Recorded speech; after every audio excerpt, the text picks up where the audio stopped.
All right. So thank you so much for coming to this great session. I'm excited to welcome these amazing panelists today. I love that we're at this forefront of digital transformation. And what we'll do today is I'm actually taking some live audience questions, in addition to getting people excited about our roadmap for how we're thinking about pioneering digital health. So the goal today is to think about actionable insights, but also investment opportunities and collaboration potential across industries for digital transformation. I know it's after lunch, so I'm hoping we can keep it really lively and exciting. I will go through basically 4 sessions, 4 different sections that my hope is for this panelist here. One is AI, data, and personalization. The second is interoperability, collaboration, and also global reach, especially with these corporations here. Telehealth, clinical trials, and then the 4th is what their leadership and their change and the remit is. So I'll start by saying, today we have this unique opportunity from industry leaders. I just want to ask each leader to define their respective fields what digital transformation means. And I will also have Anna Osberg, Aditya Basin, Tyler Bryson, and Jane Moran go through each of your bios too before we start. So I can start. Hello, my name is Anna Berg Asberg, and if you wonder what accent I have, I'm Swedish, but I live here in the US, and I work since 20 years in AstraZeneca, so in pharmaceutical industry, and before that I did various roles in IT and technology in different fields. And my remit at AstraZeneca is I'm looking after technology for all our research and development phases. So digital transformation, we are a big pharmaceutical company that really pushed the boundaries of science to get new innovative medicines to the patients. And for us, we use data, AI, and technology really to help us accelerate the innovative science, to really transform the company and increase the access to healthcare. Great, thank you. So hello everybody, my name is Aditya Basin. I disappointed an entire family of doctors. I'm the doctor of nothing. But I do work at Bank of America for the last 20 years, and I'm the Chief Technology and Information Officer.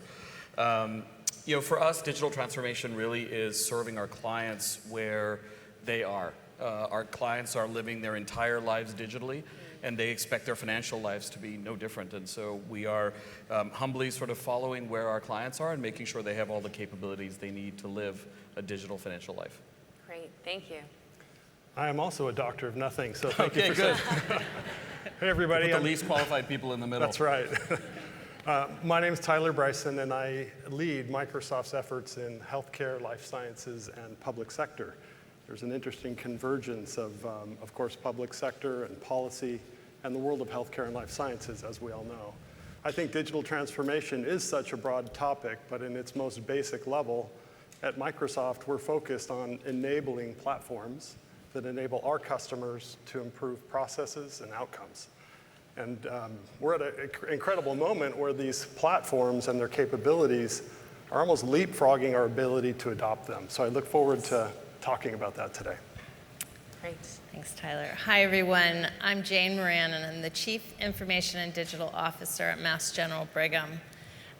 Digital transformation is about, as Aditya said, in the financial terms, bringing technology to their customers. We need to bring value to our customers at Mass General Brigham, our patients, but also our care teams and our researchers and our employees. So we really look at the sort of 4 different stakeholder groups and the experiences they have to increase value to the folks that they serve. And underpinning all of that, which I'm hopeful that we get to, are all the technology platforms that also need to be remediated when you're doing a digital transformation. I think that's something that we don't talk enough about in healthcare, is that underpinning. There is a lot of really cool stuff we're doing on the front end, but on the back end, there's loads of technology that needs to be upgraded. Our networks, our data structures, et cetera, security. So those are all things that we're working on renovating right now so that we can transform for our stakeholder community. Great. Thank you. So I think we started off with a generalized answer. So now we're going to go into some details. So Anna, I wanted to ask you first, as we think about personalized care and data, how are you looking at it from a transformation perspective on personalized medicine and drug targets? Would love to start there, and then we can go into additional details about each corporation. Yeah, so for us, we use a lot of data, AI, and technology to help us to really go in and eliminate cancer as a cause of death and help the patient to have heart diseases, lung diseases, and many others. So that is really exciting to see how it actually can transform the ways of working. And as a start, when you do target identification, now we have so much more data at hand for the researchers. So, for example, our genomics database is massive. So they can really go in and look into different levels and go really, really small to understand more information about the disease before we lock down a target. Right. And so part of it is really to organize this massive amount of data and also give access and tools so we actually can help to increase the probability of success. Yes. And doing that. But one of the really most important things is also through the whole life cycle of a drug project is also to have access to that data. Yes. And combine different modalities. So one of the solutions we actually built is what we call research assistant. So we put generative AI on top of the massive investment we've done with different data, which really gave a plain language. So you can ask the questions rather than knowing how to code a knowledge graph or how to predict. It actually gave access to everything at once in plain language with cited sources. And that really democratized a lot of the access to information and helps a lot of the people that joined the company lately and doesn't have all the connections and know where to go. So it really changed how we operate end to end. That's wonderful. I also feel like, as you mentioned, access and democratizing. Jane, you've done a lot of that work with provider interoperability and other work, and would love to hear from Tyler, too, how you think about it. Thank you. Yeah, just to build on what Anna just said, we really think about in our care teams, democratizing, making it, our care teams, they have a huge administrative burden. I didn't realize, I'm also not a doctor, but a patient, and you can just observe all the details that they need to handle, and especially with the explosion of, this is a technology. We have MyChart or Patient Gateway at Mass General Brigham. It's an app where you can text to your provider, and that's a blessing and a curse. Our providers were going home at night and having 4 to 5 hours worth of email to comb through. And so we're using some of these technologies to help our clinicians answer those questions, but also on the patient side, provide more transparency for our patients so that they get answers to their questions faster. And just also on the care team side, and I know that this has come up, but some of the cool stuff that we've been working on, but also, really necessary is using this technology, generative AI, with our clinicians and patients together to summarize visit notes. And I think that's one of the single biggest improvements in that, because they don't have to go home at night and then look at their notes and rewrite things. So those two things together, I think is really, and looking for those types of problems. I know we hear a lot about this cool technology, but you really need to focus on what business problem are you solving, and really focused on the provider burnout, I think, is one of the things where AI can really make a big difference. I love that, Jane, especially at the reading level that's appropriate for patients to understand, and sort of not medical terms, but in a discharge summary that makes sense. Yeah. I love to connect the dots here, because what I love about both scenarios is on one end of the value chain, we're helping researchers with a research assistant be more productive, more capable, discover new therapies faster. At the other end, we're helping physicians get more personal, more engaged, better understanding of the patient. And you think about those two worlds when we say, what is personalized medicine? Well, it starts with therapies that match the right patients at the right time and doctors who know their patients. So I love the way that AI is starting to connect the dots. And really, that's what Yeah. these are the problems we're working to tackle right away. That's great. And I feel like, especially from the financial sector, Aditya, if you could talk about how, when you're connecting the dots, what are lessons we can learn from the fintech and the way that things have changed with cloud computing and other things that I'm sure you're working on every day? Yeah, I think for us again, it starts with this notion of where is the client, what are they trying to achieve, what's the business problem then that we're trying to achieve, and then what's the technology solution ultimately that is the best fix for it. So, for us, as I introduced the digitization topic, for us really that's about being where customers are. And so, 57 million clients are digitally active with us. On any given day, our AI-driven virtual assistant, which we've had out for 4 or 5 years now, in any month we'll serve 20, 25 million clients. We've had over 2 billion interactions on that platform. And it really is understanding how clients are, our AI assistant actually began really as a way of navigating the app. It wasn't some let's go do AI. It actually was when we saw clients interacting with the application, it was much easier for them to say, I'd like to pay a bill, than it was necessarily to click on payments or bill pay or whatever a designer thought was the right way to go about it. But then you have to start teaching the tools, because when you say pay bill, you could mean, I want to pay my friend William, or you could mean, I want to pay a bill using bill pay. So now you've got to train the tools to actually be focused on what the client needs.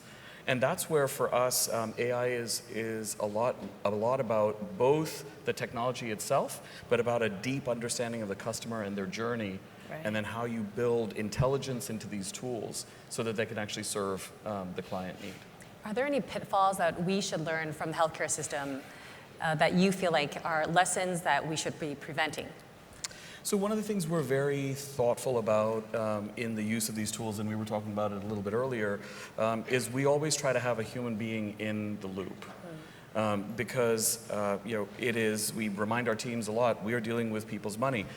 In the healthcare world, you are dealing with their healthcare, right? So these are really important to not just let the tools run without a lot of control, and we put a lot of controls around it. We instituted, right at the beginning of some of this work, a multidisciplinary group of people who spend a lot of time thinking not only about the technology capabilities, but also about where is their bias that could be introduced, where is their security that could be lost. Right. You have to put all those things together and then actually think about the holistic response that you're providing to a client, and not just let the tools run by themselves. So, Jane, looks like you want to add to that. I'm sitting here thinking about some of the things that we're releasing, and it's just consistently testing and testing and testing and making sure, because we do have result sets that have bias in it. And that's one of the things at Mass General Brigham is healthcare equity and ensuring that we don't have bias. So, and anyway, it's just a good practice to do a lot of testing with these tools. We're fairly risk averse at Mass General Brigham for good reason. And so we do a lot of testing around these technologies. I would also say you need to have a really good business case for why you're going to do something and use these tools, because maybe the process just needs to be reinvented. So anybody remember blockchain a couple of years ago? Like, I was working for a bank at that time, and it was like, the answer to every problem was blockchain. And I sort of feel like the answer to every problem now is AI, and it's not. There's a lot of good technologies out there, and we need to be really thoughtful about how we employ them. As we think about the thoughtfulness and interoperability and the global reach that we all have here, I'd love to pivot a bit into how you think about it from the perspective of scaling and adoption and getting, you said testing and figuring that out. Can we just sort of talk about that perspective from your corporations? How are you thinking about it, interoperability? How are you thinking about the scale and the global impact that you can have? I can start? Sure, please. Yeah, so this is really, particularly with AI, as we've just been discussing, the benefits and the risks, they're both huge. And this goal to have some form of a standardized approach, a consistent approach that we can grade and work with AI as we start to adopt it, first probably in operational needs, but over time, more and more assistance to our doctors and physicians. So one of the things that we're focused on is, do we have, and you'll hear me use this word, like platforms that are consistent? Do we have one business unit that's off experimenting with tools and another department that's off experimenting with different tools? And are we running a common practice for both security and responsible AI? That will give you so much confidence to know that there is governance over the approach. And I'm sure each of you in your departments have different teams wanting to go fast. Yes, Anna, we everyone. talked about that. But coming back to an approach where you can go to an auditor, to a board, and say, this is the process that we've moved. And this is becoming even more important with the pace of the AI models as they get released. You will be contacted by your teams about, I want to use this model, I want to use this model. It's now available. Great, but let's go, but let's do it in a way that's predictable and consistent for safety. Absolutely. And if I can also add to that, so I think it's two things of scalability. You need to choose the right problems to go after. And like was been said earlier by Jane, you need, some problems shouldn't be solved by AI, but some problems really can be solved by AI. And when you find the right problems and really find a smarter way of doing it, the scaling is easy. But I also think that the scalability and global reach also open new possibilities. So one area, for example, about early detection of lung cancer. Right. So we have worked with an AI company to reach the areas in the world that are not as fortunate as in Boston, where you have a lot of great hospitals, but really go out on the countryside in Asia, Africa, South America, where you don't have the same access to healthcare. And just with a small equipment, being able to do scanning, lung cancer scanning, and a small device, big as a phone, can run an algorithm to analyze the scan completely within a minute. And that really is a global reach and opens up possibilities and affordability of access to healthcare. So it's two kind of scaling, which is really good. That's amazing to also leverage not only lower costs, but the infrastructure of a technology. Are we seeing that across the board from other teams too? Because I feel like that is something that's not always talked about. We can go into some of the details on remote patient monitoring and what that means too to enhance the workforce.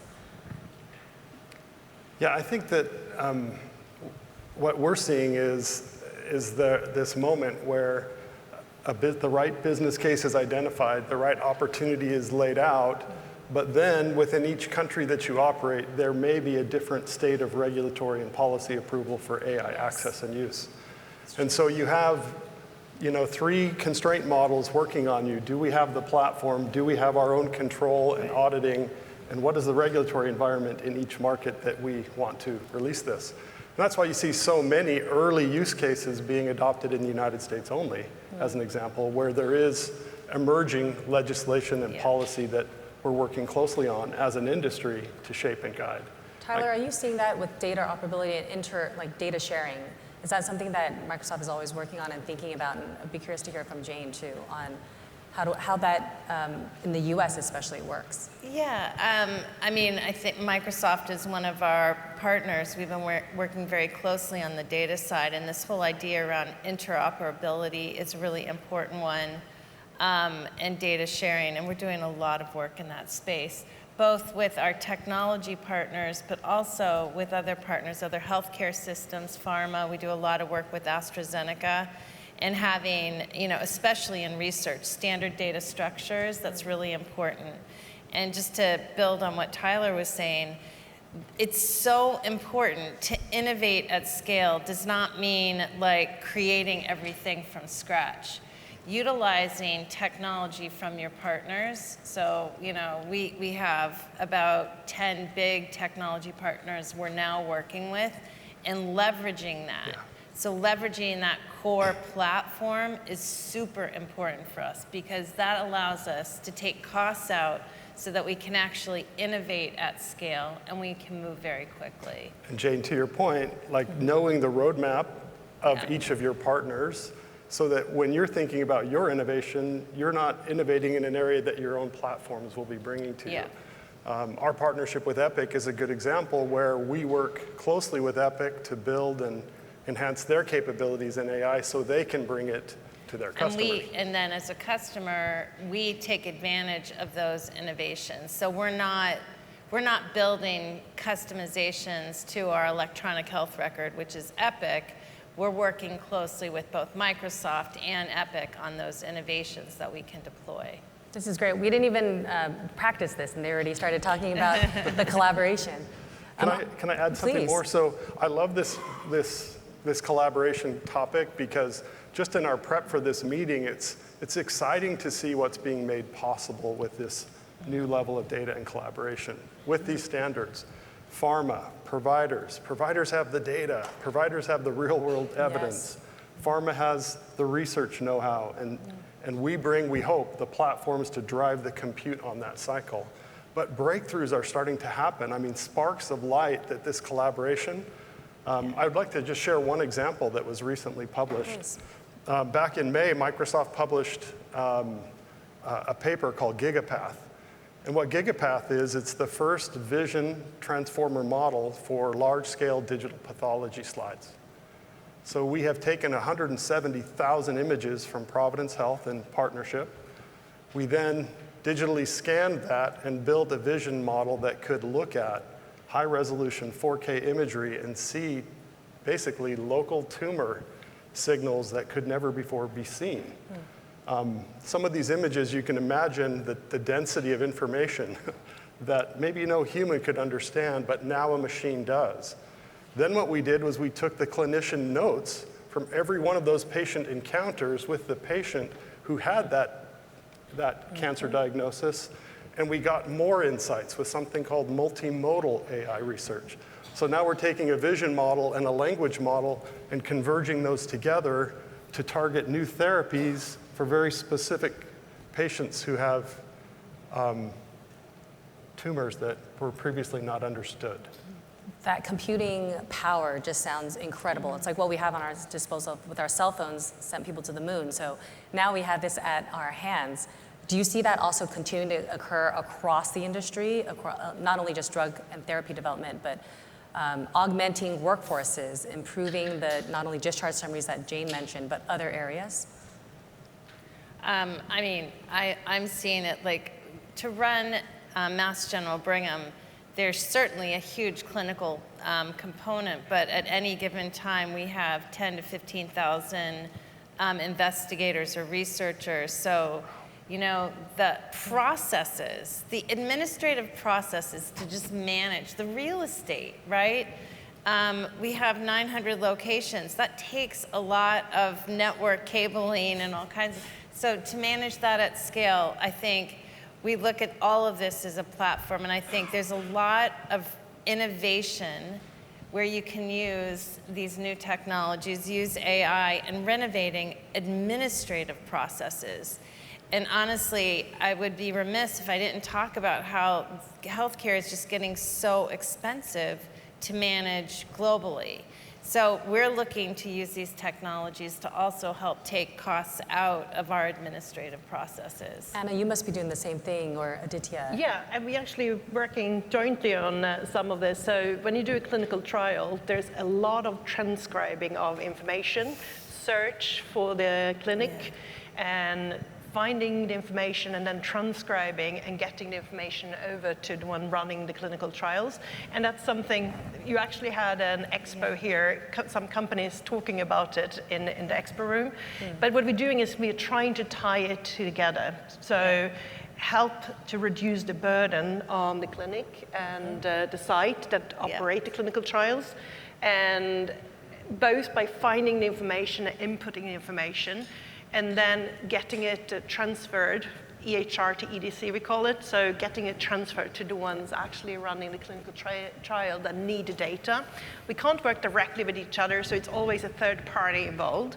But if we can get scale to that, imagine how much less of just transcribing, searching data, administrative work around it that could go away, and it would be more focused on the science, the patients, and the outcomes. Yes, we talk a lot about helping providers also practice and scientists practice top of license.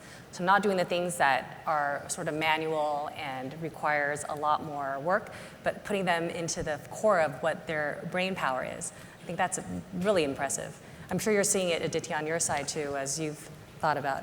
Liz, very similar, right? So we think about, we've talked to our teams a lot about the idea of augmented intelligence, not necessarily just artificial intelligence, which is the idea essentially that says you can take, whether it's in, and it's in all the areas you all have talked about, software development, we can make our developers actually more productive by taking the toil out of their work, the mundane activities that they have to do, and actually having them do real development, which is design, which is understanding customer needs, which is understanding the business problems, and creating innovation that serves clients.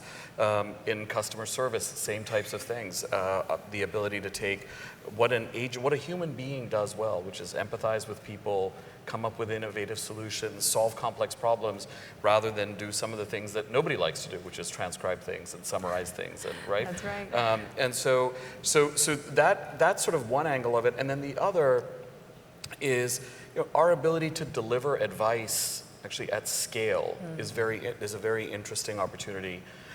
So our AI-driven virtual assistant, which is called Erica, has a product in it called SpendPath. I use Erica. I love her. Oh, good. Thank you. Great. Thank you for being a customer. And so what we do in SpendPath is we use the analytics of understanding an individual client's financial picture. So you could say, well, we know how much money you deposit every month. Yes. We know the rate at which you spend. And for some of our mass market clients who might be living paycheck to paycheck, you can actually say to them, hey, at the rate at which you're spending this month as opposed to last month, you may be in a low balance situation sooner than you'd expect. And then they can dig into that and now understand, well, where am I spending more, which categories am I spending more in, and then alter their behavior.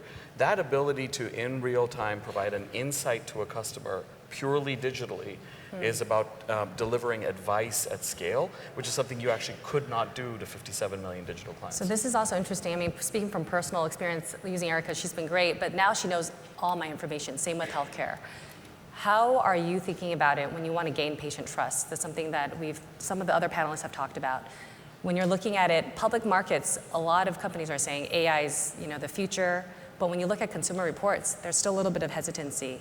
So how are you thinking about it from your own organization about data privacy, security, and all of that to communicate the trust that you have from people sharing their data? Look, I can tell you for us, our customers actually expect it. They know we have this information about them, and we're giving them insights into their financial health or their financial life. And that is actually something they expect from us and they want from us. And it's never shared externally or never shared with anybody else. This is actually their data being used for their benefit, and that's something they want. Great. I'll just add, I think transparency for all of us is so key. The more that we can upfront describe how AI is being used, notate it, ask for permission, explain the use policy, reset and audit and self-report, improve our practices. I think trust is at the very core of this, which is one of the reasons why in healthcare and public sector, I feel this huge responsibility to get it right. I want to share just one example from New York City, which is a good learning, but also a part of the journey. In New York City, we've been working to try and improve the way small businesses get access to information. Today, they have to navigate a series of 37 websites Oh gosh, yeah. to understand how to open and get correct permits. It's unacceptable. And so working with New York City, they built a service that would read all of that and interpret that. When we launched the service with them, we announced this was trial. This may make mistakes, and boy did it. It had a few errors. But I was so proud of the leadership of that team as they just got in front of the audience and said, we're learning, but this is the only way forward. We don't have enough call center agents to solve this problem for improving the way small businesses interact with the city. We're going to stay at it, and we've done it. We've continued to improve it, and its accuracy continues to improve every day. And I think that's obviously life or death diagnosis. That's not what we're talking about, but there are many other scenarios where we need to be out front. What do you think, Jane? Yeah, no, I totally agree on the transparency front. I also think we're doing a lot of work on education in the areas where we've deployed artificial intelligence. And I think that's also required. I will also say, I got to go back to this platform point. We manage over 2,500 different clinical and business applications at Mass General Brigham, plus hundreds of other services. And we have like data that is stored in different environments. And we're minimizing that. We're using these tools and we're working with our partners to create data structures that can be utilized for all. And why am I explaining this? Because having the same data elements moved to a lot of different systems, a lot of different databases, makes the data not necessarily trustworthy. It's different date and time stamp of the data, and so we're doing a lot of education around that because it's important that our organization uses the same data. They understand the source data, and that we keep that data safe and secure. And so once we have that, and we do have that on clinical data, we're working towards that to streamline our data structures and explaining that. I think it makes the process of using your data as a large language model more trustworthy for the organization. And again, I know because my team is out here and they're working through these examples, I have to talk about healthcare equity. Some of our sample data is not equitable enough. Dr. Becca Mashuris, who's in the audience, I'm sure out here, our Chief Medical Information Officer, does a lot of work around healthcare equity, ensuring that these samples represent the population the way that they should. And so we do a lot of work in testing to ensure that we have the right data. But again, it goes back to this point around transparency of data. Yeah, and just to add to that, I really echo what you say about having the platforms, having a very, very secure way of having the data in streaming in the platforms, and then also on top of that, having a sustainability and ethics review of all the AI we build. Yes. So we were one of the first in pharma that had a code of ethics, how we actually, so we test all our algorithms, that we actually following the ethics and making sure that we do it in a very responsible way. I can also speak from, speaking of ethics and coding, from Elevance standpoint, I used to be at Elevance, and from a prior auth perspective, we never used AI to deny. We wanted it to be very transparent because sometimes it's a black box. So we only allowed AI to approve, reach into medical records, pull out using NLP to figure out, and I think that transparency is really important. We also didn't want to model off of original because you don't know what bias you could introduce. So we actually did it from scratch. So we figured out all the algorithms that would require a MRI approval. I think this is really key. And as we think about the last area of what we would want to talk about, I also want to hear more about your leadership style. How are you leading? How are you thinking about pushing this envelope, of data and integration and collaboration across your teams? Would hear, just your perspective, because you have such a huge reach across patients, providers, pioneers, and policymakers, and even payers. I'd love to take this one first, Liz, if I can. I'm a huge believer you got to get out into the world and be with the people that are using the technology. We need to work with our clinicians. We need to talk to our patients. We need to work with our researchers and the rest of our employee base. You have to see how they're using the technology. And so that's one of the things that we do. There's something now called, in medicine, there's grand rounds. So we have digital grand rounds now where we're out there and we're in the hospitals. Most of us are in a hospital at least one day a week where we're following around a clinician or a patient or a researcher, really understanding the problems that they have day to day and working to solve them. I think that's key. I think actually, even if we work mainly by spreading it internally, it's very the same themes. It's about being mirrored, the engineers that are building it together with the people actually going to use and benefit. Be very clear what kind of problems you're trying to solve. And then also build a little bit momentum, because it is a tool that's really helpful. So getting the buy-in across the area where you want to have it adopted. and really understand. So I took a quote from Stanford that we use quite a lot, that AI will never really, in the foreseeable future, not replace scientists. But scientists that lean in and adopt AI and use it as a tool will replace the scientist that doesn't. So I think it's important to build the momentum and really make it clear that we are doing this in the right way, in an ethical way, to really augment people. You said augmented intelligence, not about replacing, but making it more higher probability of success, accelerate the science, and really helping getting treatments out there for the patients. So really building that up and having that leadership style of lean in and encourage that, but also help people to see why we're doing it. And how do you do that with agility, with Tyler making some mistakes with some kind of new platforms, new pilots? How do you make sure that you build that in with the transparency? I'd love to hear also if, Anna, you could also talk about that. Yes, so as mentioned before, that we test everything for ethical. Yes. And we also are trying to really narrow down on which problems to go after and being very transparent why we chose certain problems to go after and not others. And then also, as we use AI, try to, so for example, I talked before about bringing the knowledge to everyone's fingertips with Research Assistant.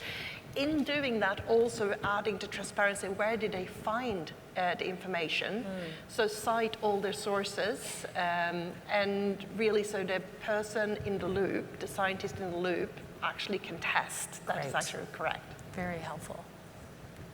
Yeah, no, one of the things that there's this balance between what we see as this future that we can accomplish with what we need to get done today, and inspiring people about the future, while also we have a lot of standards to work on. We have a lot of platforms to build. Right. So I find myself every day with every customer trying to meet them right where they are.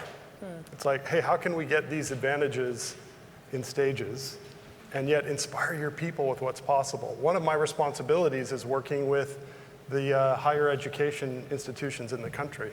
How many of your kids are going to college out there this year? How many of them are using AI tools every day at school? If they aren't, they will be soon. And in 4 years when they graduate, where are they going to want to work? In companies and health systems that get it, that enable that. They're only 4 years away. These tools, these capabilities that I think can inspire the future, it's coming up. It's coming up. We've just announced major new initiatives with Harvard and Princeton for the use of AI across the student base, because our future is bright as we invent it, not to remove humans, but to assist and augment, for sure. Great. Aditya, do you want to add?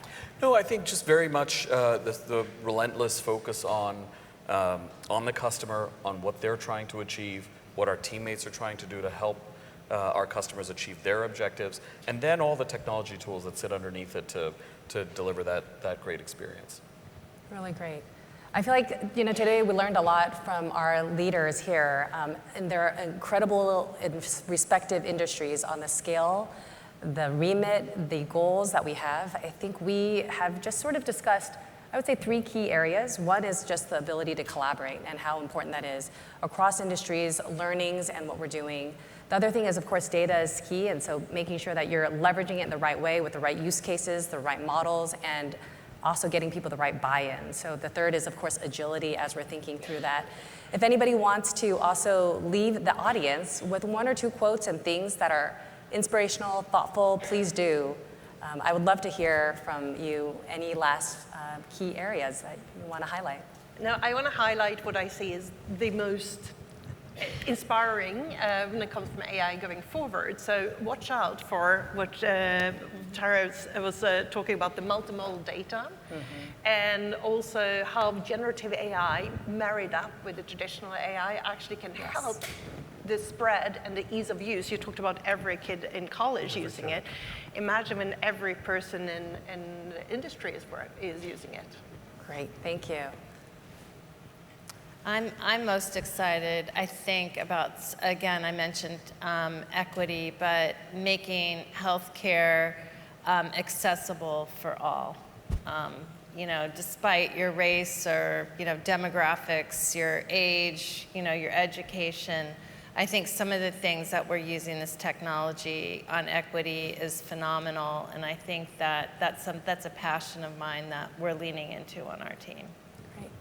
I think for me, I was at a conference yesterday, and there are massive, massive existential threats to our healthcare industry right now. Cost being one of them, of course. Access to care, equity. Of course, there are many fronts that we're working on together as a society, but I am so optimistic about the role that the collaborations that are starting to happen here have to unlock that. I mean, to really get to the root of this, we've got to get to personalized medicine. There's no other way out. We've got to get the right therapies to the right patients, to the right doctors at the right moment to prevent expensive care that will bankrupt our economy. Okay. That is our future, and it's going to take collaborations like this and like this to make that happen. And I'm so excited to be a part of it. I think for us, it's be client-driven. For all of you, it's be patient-driven and provider-driven. And then ultimately, it's taking the capabilities and the promise of all these high-tech tools and the expertise and the experience and the empathy of high touch and bringing them together to serve our customers. Great. Well, thank you so much for this panel. Thank you for your expertise. If you didn't hear from us today, I feel like you already know. With the World Medical Forum, Innovation Forum, you are future-proofing your career after you've heard this talk. So looking forward to staying in touch, and thank you. Thank Thank you. you.